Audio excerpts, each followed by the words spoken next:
ಜಾಗತಿಕ ತಾಪಮಾನ ಏರಿಕೆಯನ್ನು ತಡೆಯಲು 2015ರಲ್ಲಿ ವಿಶ್ವದ 195 ರಾಷ್ಟ್ರಗಳು ಪ್ಯಾರಿಸ್ನಲ್ಲಿ ಸೇರಿ ಮಾಡಿದ ಒಪ್ಪಂದವನ್ನು ಜಾರಿಗೊಳಿಸಲು ಹಲವು ರಾಷ್ಟ್ರಗಳು ಕ್ರಮ ಕೈಗೊಳ್ಳಲು ಆರಂಭಿಸಿದ್ದವು.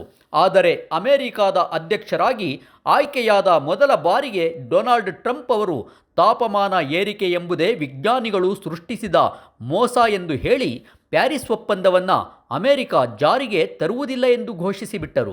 ಆ ನಂತರದ ದಿನಗಳಲ್ಲಿಯೂ ಭಾರತ ಸೇರಿ ಹಲವು ದೇಶಗಳು ತಾಪಮಾನ ಏರಿಕೆಗೆ ಪ್ರಮುಖ ಕಾರಣವಾದ ಹಸಿರುಮನೆ ಅನಿಲಗಳ ಹೊರಸೂಸುವಿಕೆಯನ್ನು ಕಡಿಮೆ ಮಾಡಲು ಯೋಜನೆಗಳನ್ನು ರೂಪಿಸಿದವು.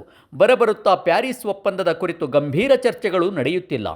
ಆ ನಂತರ ನಡೆದ ಪರಿಸರ ಕುರಿತ ಜಾಗತಿಕ ಸಮಾವೇಶಗಳು ತಾಪಮಾನ ಏರಿಕೆ ಕಡೆಗೆ ಗಟ್ಟಿ ನಿರ್ಧಾರಗಳನ್ನು ತೆಗೆದುಕೊಂಡಿಲ್ಲ. ಆಶ್ಚರ್ಯವೆಂದರೆ ಹೆಚ್ಚು ಹೆಚ್ಚು ಹಸಿರುಮನೆ ಅನಿಲಗಳನ್ನು ವಾತಾವರಣಕ್ಕೆ ಸೇರಿಸುತ್ತಿರುವ ದೇಶಗಳೇ ಇಂದು ಯುದ್ಧದಲ್ಲಿ ನಿರತವಾಗಿದೆ. ಈ ನಡುವೆ ಪೆಸಿಫಿಕ್ ಸಾಗರದಿಂದ ಹೊರಟಿರುವ ಎಲ್ ನಿನೋ ಹೆಸರಿನ ಉಷ್ಣಗಾಳಿಯು ಭಾರತವೂ ಸೇರಿ ಹಲವು ರಾಷ್ಟ್ರಗಳ ತಾಪಮಾನ ಹೆಚ್ಚಿಸಿದೆ. ಭಾರತದ ಹಲವು ನಗರಗಳು 45 ಡಿಗ್ರಿ ಸೆಲ್ಸಿಯಸ್ ತನಕ ತಾಪವನ್ನು ಕಂಡಿವೆ. ಈ ವಿದ್ಯಮಾನದ ಬಗ್ಗೆ ಹೆಚ್ಚು ಗಮನ ಹರಿಸಬೇಕಿದ್ದ ರಾಜಕೀಯ ಪಕ್ಷಗಳು ಚುನಾವಣೆಗಳಲ್ಲಿ ಮುಳುಗಿ ಎದುರಾಳಿಗಳನ್ನು ದೂಷಿಸುವುದರಲ್ಲೇ ನಿರತವಾಗಿವೆ. ರಾಜಕೀಯ ಪಕ್ಷಗಳ ಪ್ರಣಾಳಿಕೆಗಳಲ್ಲಿ ಹಾಗೂ ಸರ್ಕಾರಗಳ ಕಾರ್ಯಸೂಚಿಗಳಲ್ಲಿ ಹವಾಮಾನ ಬದಲಾವಣೆಯ ವಿಷಯವು ಮೊದಲ ಆದ್ಯತೆಯ ವಿಷಯ ಆಗುವಂತೆ ಮಾಡಲು ನಾಗರಿಕ ಸಂಘಟನೆಗಳು ಧ್ವನಿ ಎತ್ತಿ ಹೋರಾಟ ನಡೆಸುವುದು ಅನಿವಾರ್ಯವಾಗಿದೆ. ಈ ಬಗ್ಗೆ ಮಾಧ್ಯಮಗಳು ಕೂಡ ಹೆಚ್ಚು ಗಮನ ಹರಿಸಬೇಕಿದೆ. ತಾಪಮಾನ ಏರಿಕೆ ತಡೆಗೆ ಅತ್ಯಂತ ಮುಖ್ಯವಾದ ಕಾರ್ಯಕ್ರಮ ಎಂದರೆ ಇರುವ ಅರಣ್ಯವನ್ನು ನಾಶವಾಗದಂತೆ ಸಂರಕ್ಷಿಸುವುದು. ಸರ್ಕಾರವಾಗಲಿ ಜನತೆಯಾಗಲಿ ಮರಗಳನ್ನು ಕಡಿಯುವ ಮುನ್ನ 1000 ಬಾರಿ ಯೋಚಿಸಿ ನಿರ್ಧಾರ ತೆಗೆದುಕೊಳ್ಳಬೇಕು.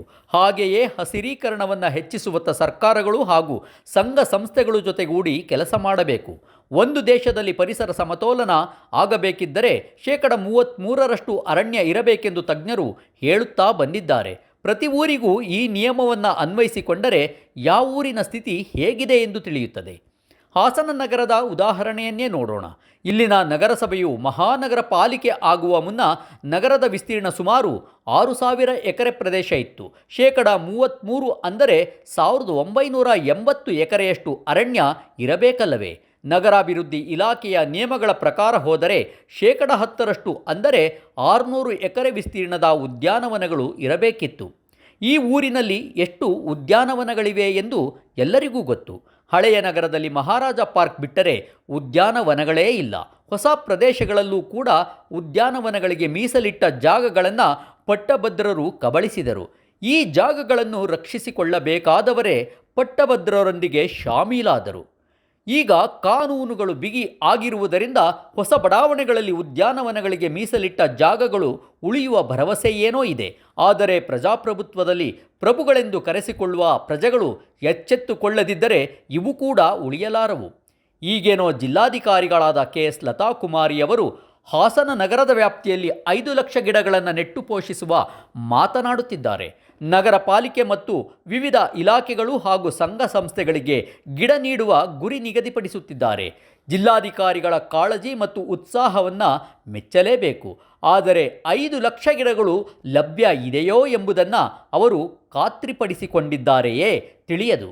ಏಕೆಂದರೆ ಕೆಲ ವರ್ಷಗಳ ಈಚೆಗೆ ಅರಣ್ಯ ಇಲಾಖೆಯು ಹಿಂದಿನ ವರ್ಷಗಳ ಪ್ರಮಾಣದಲ್ಲಿ ಸಸಿಗಳನ್ನು ಬೆಳೆಸುತ್ತಿಲ್ಲ.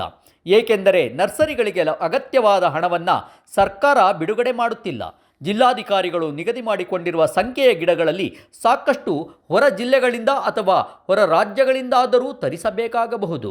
ಖಾಸಗಿ ನರ್ಸರಿಗಳಿಂದ ಗಿಡಗಳನ್ನು ತರಿಸಲು CSR ನಿಧಿಯನ್ನು ಬಳಸಿಕೊಳ್ಳುತ್ತಾರೆಂದು ಕಾಣುತ್ತದೆ. ಒಂದೇ ವರ್ಷದಲ್ಲಿ 5 ಲಕ್ಷ ಗಿಡಗಳನ್ನು ನೆಟ್ಟರೆ ಅದೊಂದು ದಾಖಲೆಯಾಗುತ್ತದೆ. ಗಿಡಗಳನ್ನು ನೆಡಬಹುದು, ಅವುಗಳನ್ನು ಉಳಿಸಿಕೊಳ್ಳುವುದು ಬಹಳ ಕಷ್ಟದ ಕೆಲಸ. ಒಂದೊಂದು ಉದ್ಯಾನವನವನ್ನು ಗಿಡ ನೆಟ್ಟು ಉಳಿಸಲು ಒಂದೊಂದು ಶಾಲಾ ಕಾಲೇಜು ಹಾಗೂ ಸಂಘ ಸಂಸ್ಥೆಗಳಿಗೆ ಜವಾಬ್ದಾರಿ ವಹಿಸುವುದು ಸೂಕ್ತ. ಕೇವಲ ಪುಸ್ತಕ ಓದುವುದು ಖಂಡಿತ ವಿದ್ಯಾಭ್ಯಾಸ ಅಲ್ಲ. ಪರಿಸರ ಸಂರಕ್ಷಣೆ ಕಾರ್ಯವು ನಮ್ಮ ಪಠ್ಯದ ಭಾಗ ಆಗಬೇಕು.